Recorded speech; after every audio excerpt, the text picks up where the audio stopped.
Welcome to Hufu Adventures. We hope you've been enjoying our Summer Camping 2022 video documentary series. In this episode, we begin our travel home. We started in Chehalis Thousand Trails, Washington, spent our first night at Cascade Locks in Oregon. Then we drove to Caldwell, Idaho, spent a couple of days so that we could see some more of Carol's family. Then as we're preparing to drive through Utah, we see on the weather report that there's a flash flood watch in Utah. Well, the first day we're okay because we're spending one night in Brigham City, Utah. But the next day there was a flash flood watch near Zion and Bryce, near Panguitch, where we were going to spend the night. So we called the RV place and they said, no, it seems okay. The rain isn't supposed to hit until after you arrive. So we thought, okay, we're great. So we drive down there, and that's where we will pick up this episode as we arrive in Panguitch, Utah. We just arrived at Panguitch at our campground, and right when we pulled in, it started to rain when Carol was checking in. Then we started to drive to our campsite and it started pouring. So here we are, sitting in our truck still, because we don't even want to get out in the rain because it's pouring. I thought, oh, we'll just wait. The lady at the check-in said, oh, this won't last long. It's nice and cool though, 74 degrees. So we're just gonna sit here for a bit. We spent the night in Panguitch. It cleared up until we got to Arizona.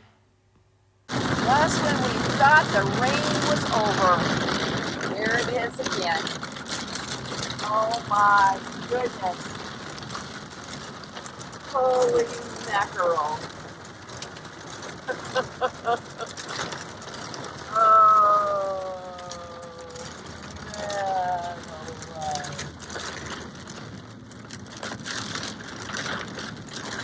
Got through the flash flood area, left Sunset Rest area, got through the flood area, had sunshine. It was beautiful. And then we hit a pocket of wind, and then the rain started again. Oh my goodness.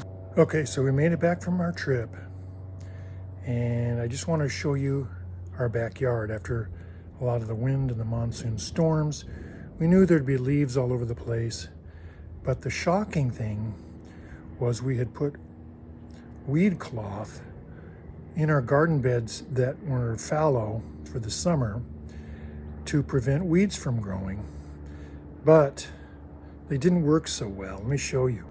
Okay, so here's one of the garden beds.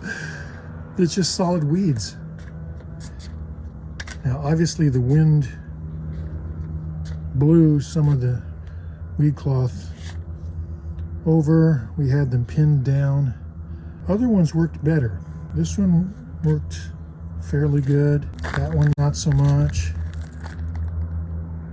That one kinda, sorta. So yeah, overall I'm not too impressed with the weed cloths. See, that one worked.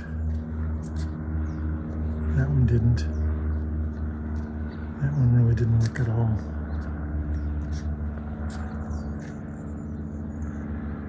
But our water fountain stayed covered. These garden beds did better. Weed cloth looks like it worked pretty good there. Pretty much. There's some weeds in there.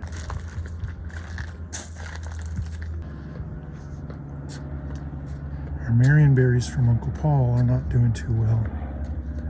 Carol thinks they're a lost cause. I think not. I think I still see some green there. The back part of the yard, I call it the orchard area, sustained some damage. We had a downed tree. It's our plumcot tree. The wind just pushed it over. I don't know if the rain and the watering system has too much water. It softened up the roots and it just The wind pushed it over. So I don't know, that might be a lost cause as well. So here you have it, the update on the yard. Oh man, disaster. Whew. Thanks for watching. Join us next time as we talk about what went wrong. Plenty of things went wrong. We think you'll enjoy that episode.